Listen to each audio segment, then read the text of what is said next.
welcome to the Situationship Expert YouTube channel. I am your host, India Lynn, also known as the Situationship Expert, first on TikTok and now on YouTube. If it's your first time joining, welcome to the channel. Hope you enjoy your time here. If it is not your first time, welcome back.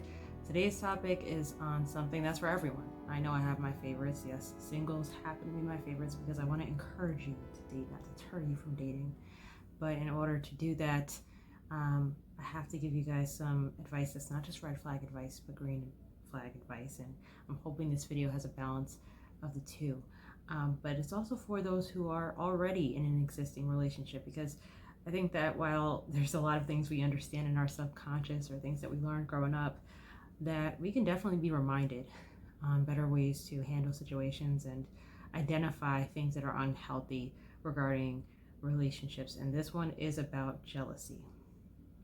Yeah, it's not fun to report on and discuss, but it's important because whether you are in a relationship or looking to begin a relationship, you need to know how to address jealousy either within yourself or make a decision if you want to remain in a relationship with someone who has jealousy. And there is a lot of, unfortunately, levels of control when it comes to someone who is jealous or feeling like they have the illusion of control by putting certain things in place.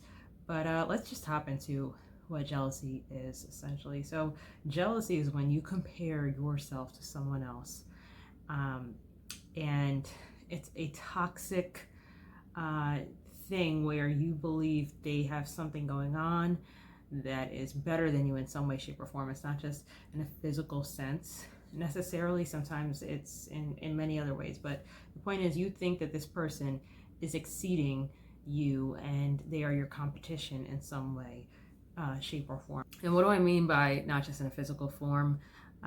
It could be that you are jealous of the fact that their intellectual levels are higher than you. Maybe they stayed in school a little bit longer. Maybe they have a degree that's higher than yours.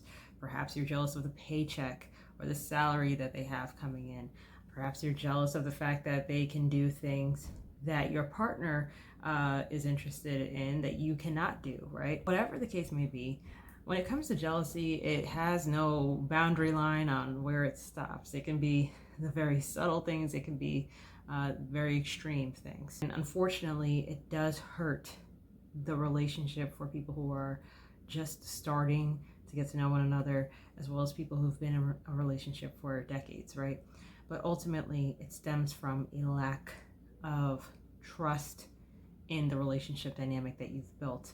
I'm not saying that there aren't some signs that you should look out for, but ultimately, if jealousy is what you're experiencing, then you probably should take a few steps back from considering to enter a relationship. If you're not already in a relationship, I should say. But if you are in a relationship, I would say that you should start journaling these things. Start writing down why you feel, how you feel, so you can better understand where this is coming from. And where does it stem from? Well, there's no one size fits all for jealousy. Okay, it could be because of insecurities. 1,000,000% could be because you're insecure.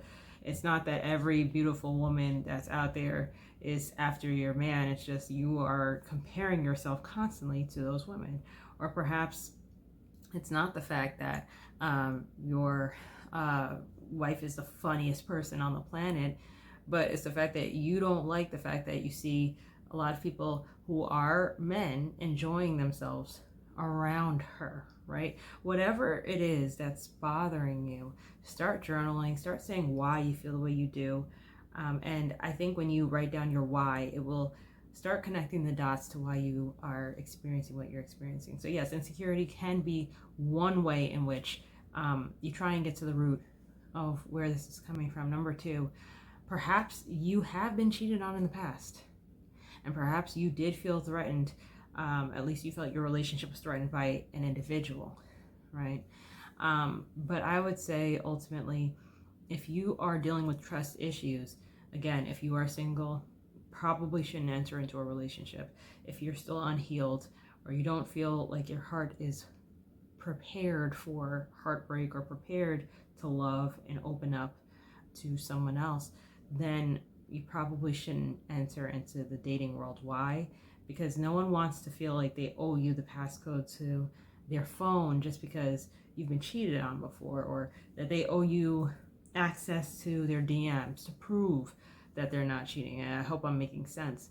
And if the roles were reversed, would you want to be questioned on your whereabouts? Well, have you willingly said, I'm just going to share my location, and give you the passcode to my phone, and you can go through my DMs at any time.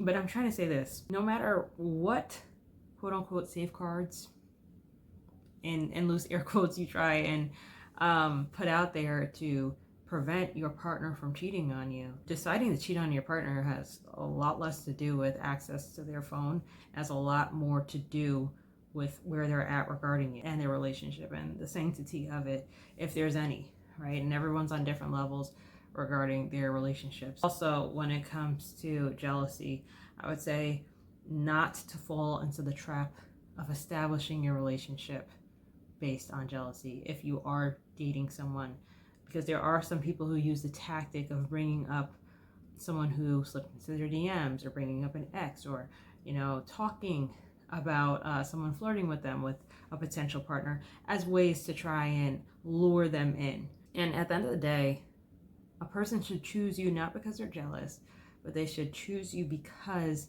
they genuinely desire to be with you. And they shouldn't feel pressured to make things exclusive with you, or pressured to move forward to the next level. They should feel confident that they love who you are and they don't want to imagine their life without you. Any other means of trying to get them, or manipulate them, I should say, into being exclusive with you, it might end up yielding short-term effects. Someone should feel like they genuinely want to move forward with you in a deeper way, in a natural way. And while journaling definitely helps to get an understanding on who you are and why you feel the way you do and what has stemmed from that before, I would also strongly suggest couples therapy and any form of therapy, even individual therapy, to try and get to the root of why you feel the way that you do. To be clear, for partners that do leave their phone open or do give access to their location, everybody has different reasons for why they do what they do. But if it's simply to try and keep tabs on this person to make sure they're not cheating on you, I am confident that's not going to stop them. Someone can find a million different ways to do that, but that's what love is about. Love is about trust. And I think that the main issue with a lot of relationships today is that people are not ready to love again after they've been hurt, or after they've seen so many bad things happen in this world, that they have their guard up. And a lot of times people are guilty until proven innocent. And I think that there's nothing wrong with being on high alert, but we should get to a place where we're no longer sitting back and saying, I don't trust this person, but I'm going to attempt to date. Wait until you're ready to open up your heart again. And that might take time. That might mean you need some time to yourself. Doing therapy might also help you as well, or counseling, and like I said, journaling. Maybe you have some very honest friends or family members. Family usually can't go wrong with that. That can help you and give you an honest opinion about who you are and where you can grow, right? But no matter what you choose to do, I'm here as a resource to just encourage you to identify jealousy, identify things that are unhealthy, and learn healthy methods of communication. And so when it comes to jealousy, if you are someone who is jealous, again, you can use the methods that I laid out. But if you're also someone who is constantly questioned and you're saying, well, I didn't do anything wrong and I don't feel like I can ever build up this trust in a relationship, well, I don't ever want someone to feel like they're reaching their breaking point. But if the relationship isn't working, don't feel forced to try and make it work, because that's not healthy either, where the partner's constantly suspicious of you. Some people are able to trust again after that trust has been broken, or perhaps they are able to eventually heal from the things that have happened in the past that had absolutely nothing to do with you. But if they can't move on, you don't have to feel tortured to remain in a relationship that is not growing, or is remaining stagnant, or it just continues to be toxic. That's all the advice that I have for today. If you want me to expand on anything that I mentioned in this video, that is what the comment section is for. So definitely leave something in the comments so that I can get back to you, and who knows, it might be a next video topic on this channel. Until the next video, I'm out. Take care.